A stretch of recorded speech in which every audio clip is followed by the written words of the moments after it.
Good pause YouTube, 6-Foot Hacks here. Happy you guys today, the team building video for week 2 of Pokemon 4 Glory Season 2. We are facing the Adelaide Honchkrows, coached by Bill Standish, the man who I'm like 99.9% sure made all of the GFX for Pokemon 4 Glory. So down in the description, make sure to go check him out. Check out the P4G YouTube and Twitter. Also, if you may have missed week 1, a link to that is going to be down below as well.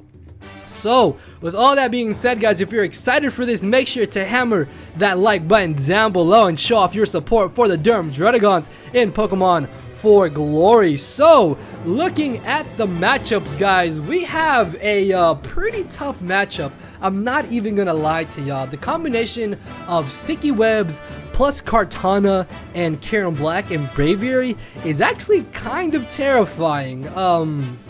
As you can see here, we do have Mega Aerodactyl rocking a nice bulky defog set. Now, the main reason I went with a more bulky spread of Aerodactyl this week is because this set allows me to outspeed +1 Jolly Mega Gyarados and Jolly Max Speed Scarfed Braviary, which is going to be really important in this game. Now, let's take a quick look at what I think he's going to want to bring. And actually, a quick little backstory. Bill Standish was actually number 12 all around in drafting, and I was number 13. And he picked the one Pokemon that I absolutely wanted to draft, and you're looking at it right here. You guys don't know how happy I was to be number 13, and by number 12, nobody had picked Karen Black. I was like, yes, I'm gonna get Karen Black, I'm gonna draft around it, and this thing is gonna absolutely destroy lives. But no, fucking Bill picked it right before me, man. Don't get me wrong, Victini was always gonna be my second overall pick that I really wanted to draft, but just I really want to use Karen Black in a draft sometime, man. It's just in the future, guys, expect Karen Black to be on a draft, and I was just so happy, and just to know that I was like half an inch away from getting Karen Black kind of upset me. So I got a bone to pick with Bill, and I want to hand him a fat L this week.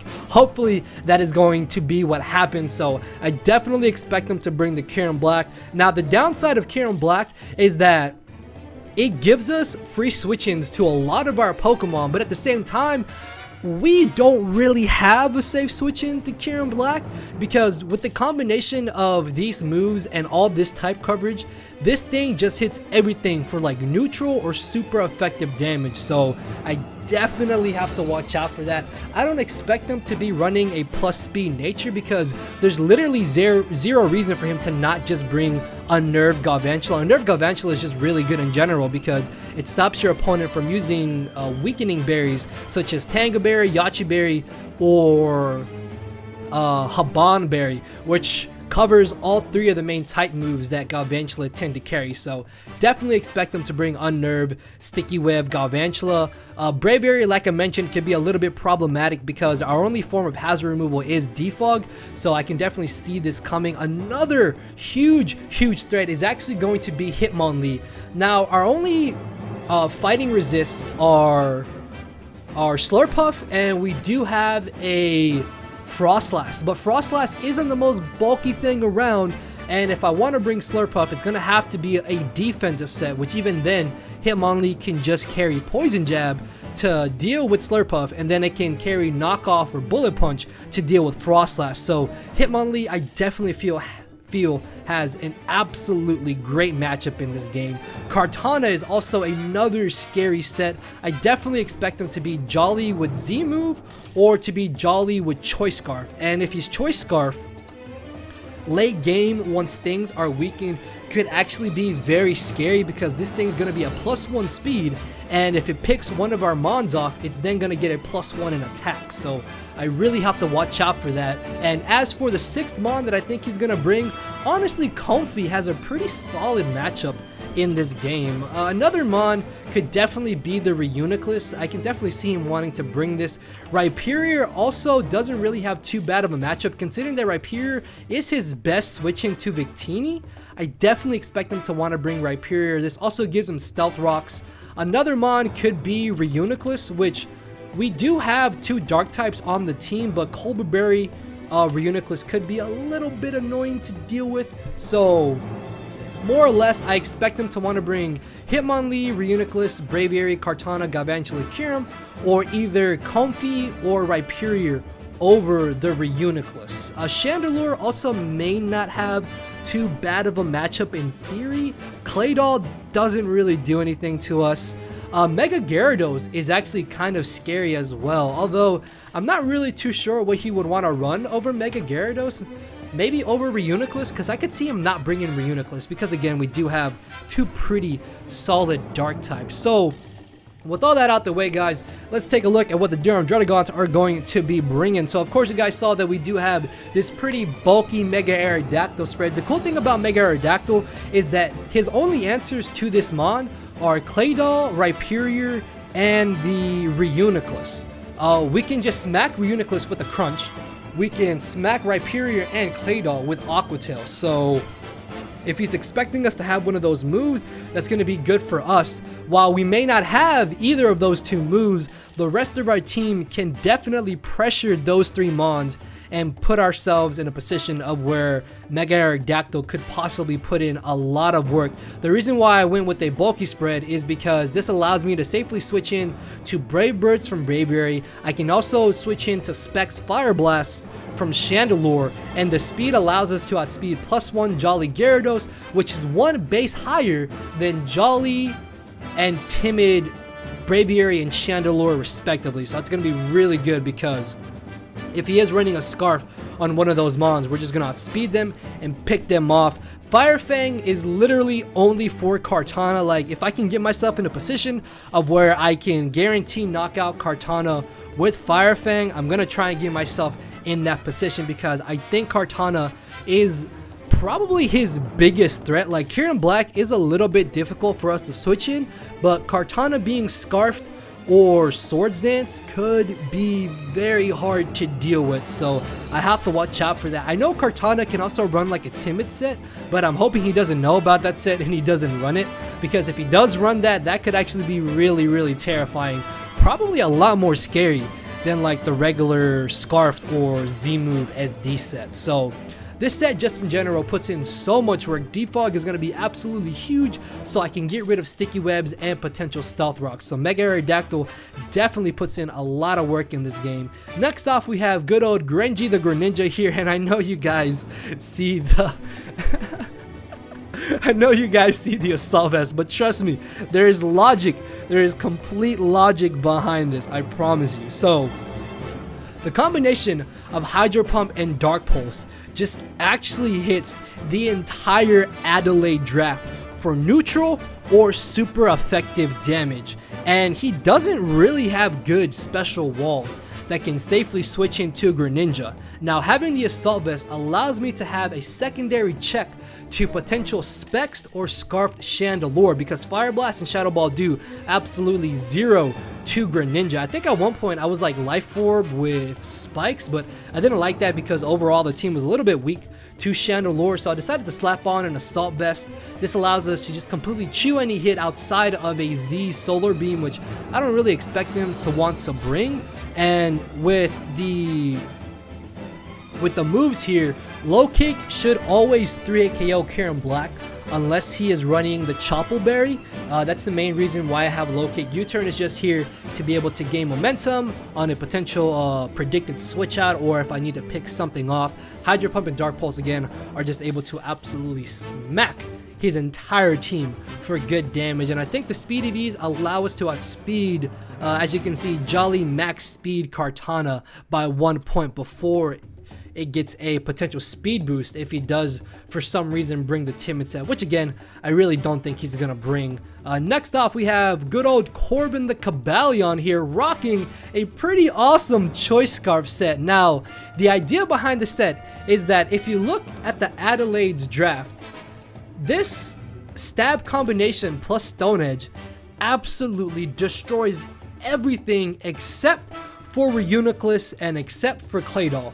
I'm 90% sure he's not going to bring Claydol because to be honest with you guys, Claydol is just a terrible Pokemon in general, especially in Draft League format where you can easily just prep for it and counter it. So I don't expect him to bring Claydol, but if he does bring the Reuniclus, all I have to do is weaken Reuniclus, and then it's going to be in range of where I can potentially 2-hit KO it with the Iron Head. Either way, late game, Scarf Cobalion can just come in and absolutely destroy everything with the proper predictions and the proper move combinations.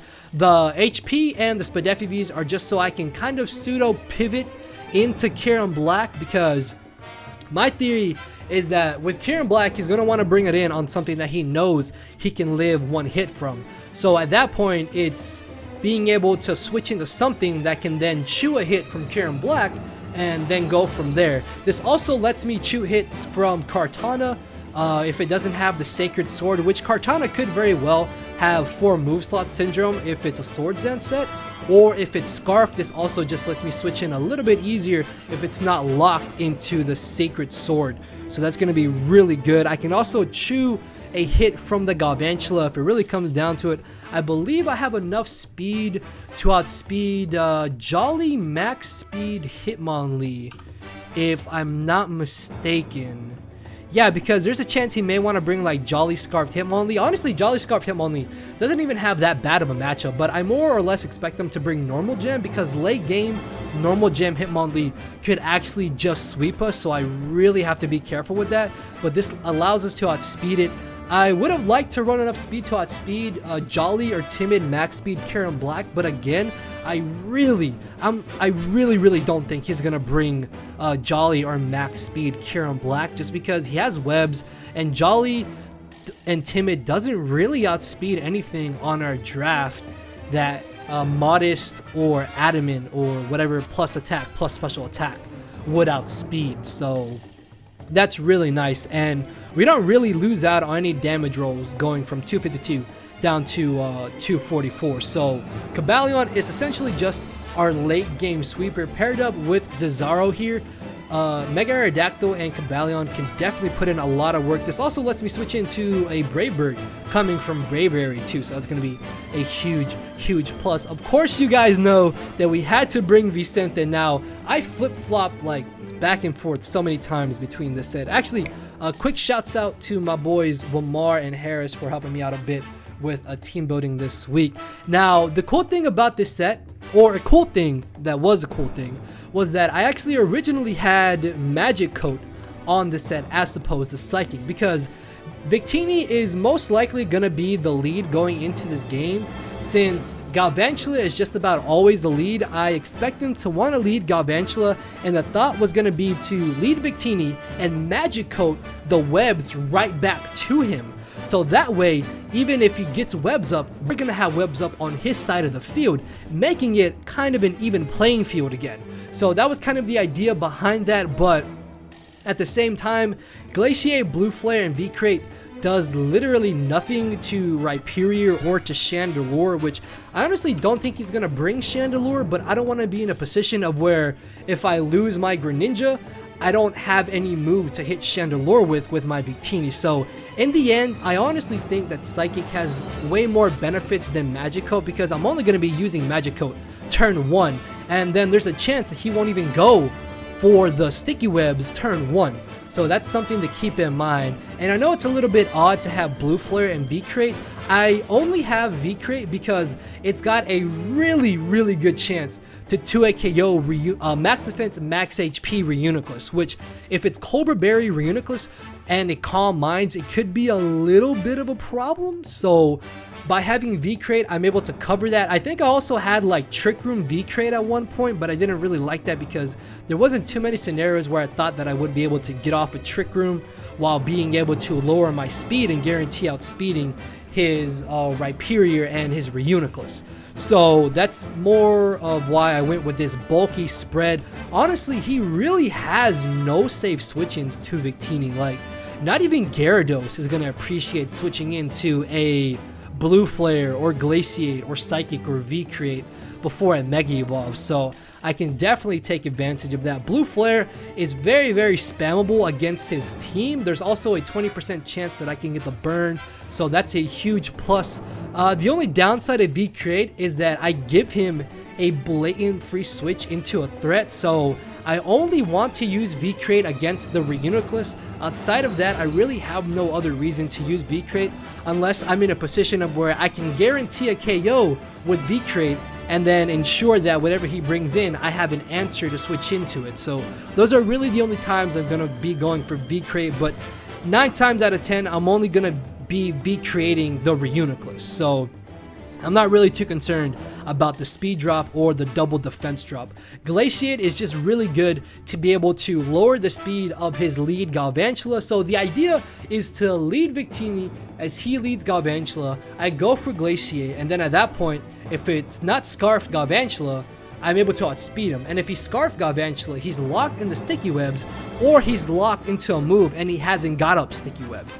So that's kind of the idea of why I mainly have Glaciate. It also does kind of do decent damage to the Claydol and the Rhyperior. It would have been really nice to have Grass Knot to guarantee that I can knock out Rhyperior, but the rest of my team can deal with Rhyperior accordingly, so I'm really not too concerned about it. And then Psychic is only here just to have a move to hit the Chandelure and have a secondary stab move to deal damage. So Shadow Ball could have been a pretty nice option over Psychic, but if I'm in the position, I would much rather have Psychic as opposed to Shadow Ball as a secondary stab to do a little bit more damage to Rhyperior or the Kieran Black maybe, or something along those lines. But yeah, a bulky Victini spread is going to be really nice in this matchup because this also just allows me to pivot into the Reuniclus and some of his other mons. So moving on down the line, we have making her debut Sugar Puff, the Slurpuff here, rocking a nice bulky spread. This mon is just only here to deal with Hitmonlee. Like, Hitmonlee is actually really terrifying late game once my team is weakened. So I have to make sure that I have something that can just consistently take hits from it and be able to check it. Yawn allows me to prevent Kartana from setting up and allows me from preventing Reuniclus from setting up, because I can Yawn Reuniclus as he may think he can just freely go for Calm Mind, and then I can Yawn the Kartana as he may think he can go for a free Swords Dance. Yeah, I guess Flamethrower wouldn't be entirely too bad, but Dazzling Gleam is also just really good to be able to hit the Kieran Black and the Hitmonlee for super effective damage. I can also hit the Mega Gyarados for super effective damage, and Wish is going to be really nice to pass them off to Victini, Corbin, and Cesaro here, maybe even Greninja in general. So Slurpuff doesn't really have too much to do in this matchup besides just be a nice bulky fairy to be able to chew hits. And then our final team member is going to be Guillermo the Garchomp, running enough speed to outspeed Jolly max speed Hitmonlee. Again, really don't think he's going to bring Jolly or plus speed natured max speed Kieran Black, so I can outspeed this as long as he doesn't have that. And I originally did have Earthquake over Flamethrower, but I think Flamethrower is just going to be really good to deal with Kartana, because if it doesn't get up to +2, Guillermo can live any one hit, and then Flamethrower should guarantee knock out the Kartana. Rocky Helmet plus Rough Skin also just allows me to get off very necessary chip damage on Kartana, Braviary, Hitmonlee, even Mega Gyarados or Kieran Black to an extent. I did originally have Yachi Berry, enough to be able to live one Hidden Power Ice from Unnerve Life Orb Galvantula, because this was originally going to be the lead for the team, but after thinking about it, I think that Rocky Helmet is probably just a lot better, because I can get off the chip damage on those mons as I mentioned and make them a little bit easier for my team to take care of. But all in all, we can still live one Life Orbed Hidden Power Ice coming from Galvantula if it really comes down to it, which is why I have so much Spadef. This is also kind of a pseudo switching the Spec Chandelure, because we can live a Fire Blast, and then from there we can either get up rocks, we can Dragon Claw, or we can Rock Tomb. Rock Tomb is actually pretty nice because this allows me to lower the speed of something like Gyarados or the Hitmonlee, even if I'm not able to knock them out with the Dragon Claw. But yeah, guys, that is going to be the team. Let me know in the comment section below what you guys think of our squad this week. Make sure to hammer that like button down below if you are excited for the Durham Druddigons to hopefully pull out a W and hand the Adelaide Honchkrows an L for taking our original #1 overall pick. So with that being said, guys, I will see y'all tomorrow with the official Week 2 battle. So thank you all for watching. Later, everybody. Cause my brain and heart are both tied in a knot, and this hinders me from crying a lot. This causing me to show no emotion. But when I said I cared, I wasn't joking. But I guess it's too late for me to become broken. For now, I'm living with no more pain, tears, or hoping. I'm just coasting. Yeah, I said I'm coasting. No more pain, tears, and hoping. For real.